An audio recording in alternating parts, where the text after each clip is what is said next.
आप सभी को मेरा नमस्कार। आज मैं आप सभी के समक्ष पौष मास की अमावस्या की कथा प्रस्तुत कर रही हूँ। अमावस्या को दान पुण्य करने से जीवन में कभी धन की कमी नहीं रहती। अमावस्या पर भूखों को भोजन करवाने से निरोगी काया की प्राप्ति होती है। इस दिन गंगा स्नान का विशेष महत्व है। यदि आपके आसपास गंगा नदी ना हो तो गंगा जल की कुछ बूंदों को स्नान करते समय नहाने के पानी में डाल लें। अमावस्या पर सूर्योदय के समय भगवान सूर्य नारायण को जल अर्पित करने से दरिद्रता दूर हो जाती है। अमावस्या के दिन शिवलिंग पर जल चढ़ाकर ओम नमः शिवाय मंत्र का जाप करना चाहिए। अमावस्या के दिन पितरों को याद करके पितरी तर्पण करना चाहिए और पितरी तर्पण करने के बाद गाय को हरा चारा खिलाएं। इस दिन आटे की गोलियां बनाकर मछलियों को खिलानी चाहिए। ऐसा करने से पितृ प्रसन्न होते हैं और परिवार पर अपना आशीर्वाद बनाए रखते हैं। अमावस्या के दिन पीपल का पूजन करने से सौभाग्य में वृद्धि होती है। यदि आपको मानसिक रूप से परेशानी रहती है तो अमावस्या पर गाय को दही और चावल खिलाएं तथा तुलसी की परिक्रमा करें। अमावस्या के दिन किए जाने वाले दान धर्म का विशेष महत्व होता है। इस दिन देर तक नहीं सोना चाहिए। सुबह जल्दी उठकर स्नान आदि से निवृत्त होकर पूजा घर में घी का दीपक जलाएं।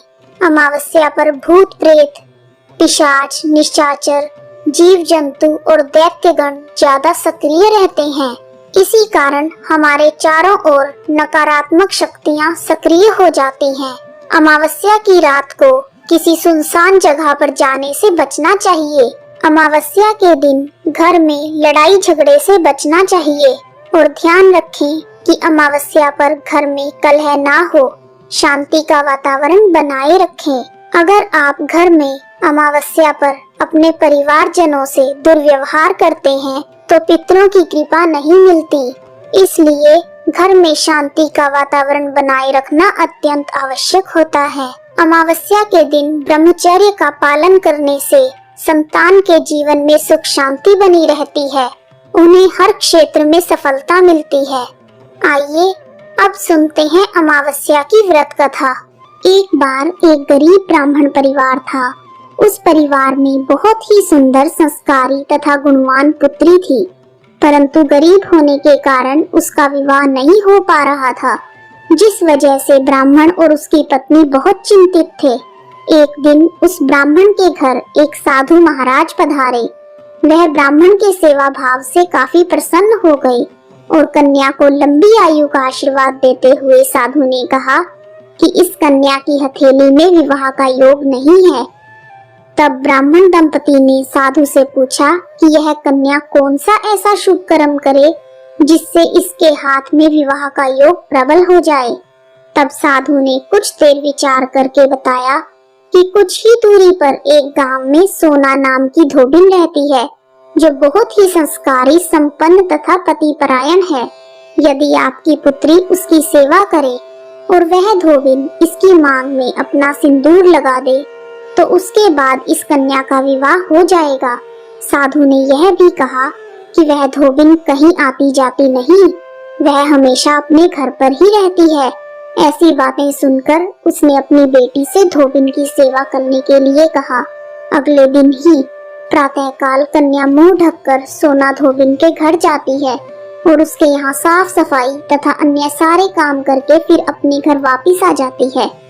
यह सब कुछ दिन तक चलता रहा। एक दिन धोबिन अपनी बहू से पूछती है, तुम तो सवेरे ही उठकर घर के सारे काम कर लेती हो और मुझे पता भी नहीं चलता। बहू ने कहा, माँ जी, मैंने तो सोचा आप ही सुबह उठकर सारे काम खत्म कर लेते हो, मैं तो देर से उठती हूँ। इस पर दोनों सास बहू निगरानी करने लगे कि ऐसा कौन है जो सुबह ही घर का सारा काम करके चला जाता है। दोनों सास बहू ने देखा कि एक कन्या अंधेरे में आती है और घर के सारे काम करके फिर वापस चली जाती है। अगले दिन जब ब्राह्मण की पुत्री धोबिन के घर आई तो धोबिन उसके पैरों में गिर पड़ी और उसे पूछने लगी कि हे देवी, आप कौन हैं जो इस तरह चुपचाप मेरे घर की चाकरी कर रही हैं। तब कन्या ने साधु द्वारा बताई गई सारी बातें बताई। लड़की की बातें सुनकर सोना धोबिन सिंदूर देने के लिए तैयार हो गई। सोना धोबिन के पति थोड़े अस्वस्थ थे, वह कहीं बाहर जा रहे थे। तब उन्होंने अपनी बहू से कहा, मेरे लौटने तक घर पर ही रहना। सोना धोबिन ने जैसे ही अपनी मांग का सिंदूर उस कन्या की मांग में लगाया, उसका पति मर गया। उसे इस बात का पता चल गया था कि उसके पति अब जीवित नहीं हैं, इसलिए वह घर से निर्जल ही चल पड़ी। उसने सोचा रास्ते में कहीं पीपल का पेड़ मिलेगा तो उसे भंवरी देकर और उसकी परिक्रमा करके ही मैं जल ग्रहण करूंगी। उस दिन अमावस्या थी। ब्राह्मण के घर से मिले हुए पकवान की जगह उसने ईंट के टुकड़ों से 108 बार भंवरी देकर पीपल के पेड़ की परिक्रमा की और उसके बाद जल ग्रहण किया। ऐसा करते ही उसके पति जीवित हो गए। इसलिए जो व्यक्ति हर अमावस्या के दिन भंवरी देता है, यानी भोजन की सामग्री दान करता है, उसके यहाँ सुख सौभाग्य में वृद्धि होती है। पीपल के पेड़ में त्रिदेवों का वास होता है। जो व्यक्ति अमावस्या को पीपल के पेड़ की पूजा करता है, उसे अखंड सौभाग्य की प्राप्ति होती है।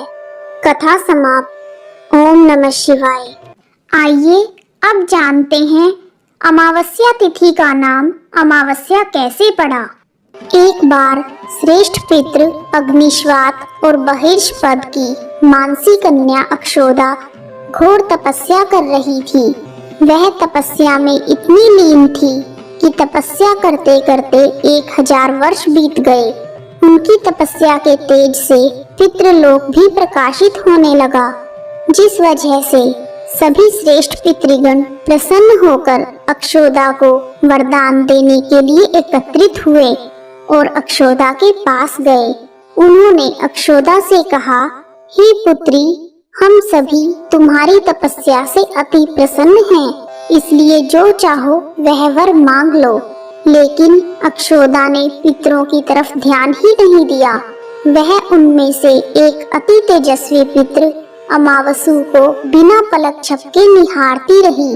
पितरों के बार बार कहने पर उसने कहा, हे पितृगण, क्या आप मुझे सचमुच वरदान देना चाहते हैं? इस पर तेजस्वी पितृ अमावसु ने कहा, हे अक्षोदा, वरदान पर तुम्हारा अधिकार सिद्ध है, इसलिए बिना किसी संकोच के कहो। अक्षोदा ने कहा, हे भगवान, यदि आप मुझे वरदान देना ही चाहते हैं तो मैं आपके साथ आनंद पूर्वक रहना चाहती हूँ। अक्षोदा के ऐसे वचन सुनकर सभी पितृगण क्रोधित हो गए। उन्होंने अक्षोदा को श्राप दिया कि वह पितृलोक से पतित होकर पृथ्वीलोक पर जाएगी। पितरों द्वारा ऐसा श्राप दिए जाने पर अक्षोदा पितरों के पैरों में गिरकर रोने लगी। अक्षोदा के अश्रुओं को देखकर पितरों को दया आ गई। उन्होंने कहा, अक्षोदा, तुम पतित योनि में श्राप मिलने के कारण मत्स्य कन्या के रूप में जन्म लोगी। भगवान ब्रह्मा के वंशज महर्षि पराशर तुम्हें पति के रूप में प्राप्त होंगे। तुम्हारे गर्भ से भगवान व्यास जी जन्म लेंगे। उसके उपरांत अन्य दिव्य वंशों में जन्म लेते हुए तुम श्राप मुक्त होकर पुनः पितृलोक में वापिस आ जाओगी। पितरों के इस प्रकार कहे जाने पर अक्षोदा शांत हो गई। अपने रूप एवं सौंदर्य से अप्सराओं को भी लज्जित करने वाली अक्षोदा के प्रणय निवेदन को अस्वीकार किए जाने पर सभी पितरों ने पितृ अमावसु की प्रशंसा की और वरदान दिया, हे अमावसु, आपने अपने मन को भटकने नहीं दिया, इसलिए आज से यह पुण्यतिथि आपके नाम अमावसु के नाम से जानी जाएगी। ऐसा कोई भी प्राणी जो वर्ष भर में कभी भी श्राद्ध, तर्पण, दान आदि नहीं करता, अगर वह इस तिथि पर श्राद्ध करेगा तो उसे सभी तिथियों का पूर्ण फल प्राप्त होगा। तभी से इस तिथि का नाम अमावसु अर्थात अमावस्या हो गया और पितरों से वरदान मिलने के कारण अमावस्या को सर्व पितृ श्राद्ध के लिए सर्वश्रेष्ठ पुण्य और फलदायी माना जाने लगा। कथा समाप्त।